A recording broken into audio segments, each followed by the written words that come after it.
Ол аздай менің бұшақтарымды ұрлап алыпсың. Мә саған!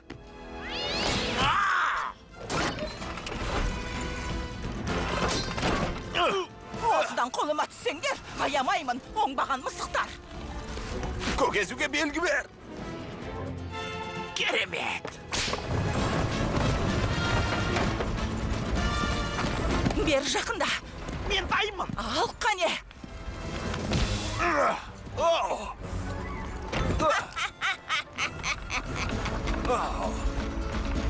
Жоқ.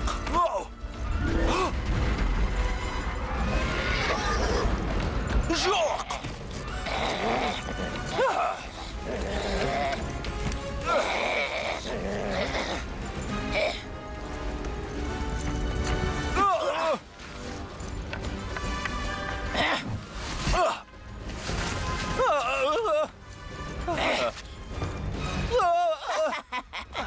Жаның барда бұршақты қайтар.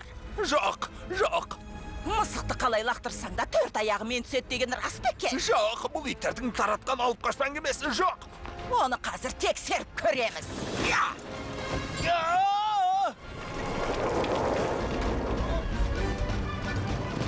Көрдің бе? Сені қиын жағдайда қалдырған жоқпын. Оп-оңай құтылып кетем дейсіңдер ме? Демелеріңнің сорын. Оқтың астында қалдық. Көпірге жетіп алу керек. Мықтап ұстаңдар.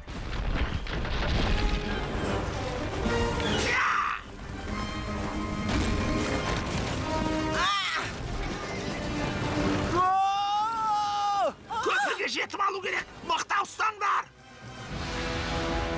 Көкезу, мұнда ешқандай көпір жоқ. Маған сендер. Сендерді ме білем?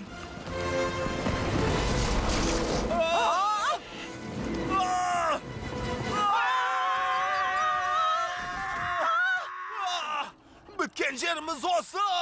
Өлетін болдық.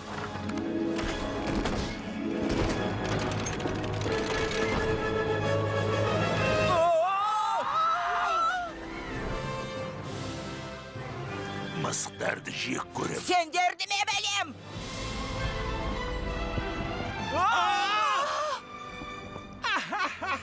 Алақай! Көп замай. Дәудің қамалына да жетеміз. Көкезудің бізге үлкен пайдасы тиді. Бұл бәрімізге ортақ жеңіс. Көкезудің тырнағы өткір, жоқ, тілі өткір. Көкезуде тырнақ жоқ, ол мысық емес. Десе де оның бойында біраз кемшілік бар. Және, мысалы... Ол туралы сөйлескім келмейді. Жарайды. Осылай, сосын мына жаққа. Достар, қамалға жақындап қалдық. Кәдімгі бұлттарға ұқсамайтын ерекше бұлтты іздеп табу керек. Мені бәрі жұмсақ табан деп атайды. Өйткені мен білдірмей ұрлап алам, тіпті сезбейді қаласың.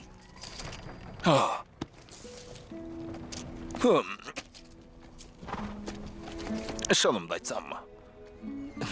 Сені бір сұмпайы қу мысық деп ойлап ем. Сөйтсем олай емес екен. Енді бет алт сөйлемеге уәде берем.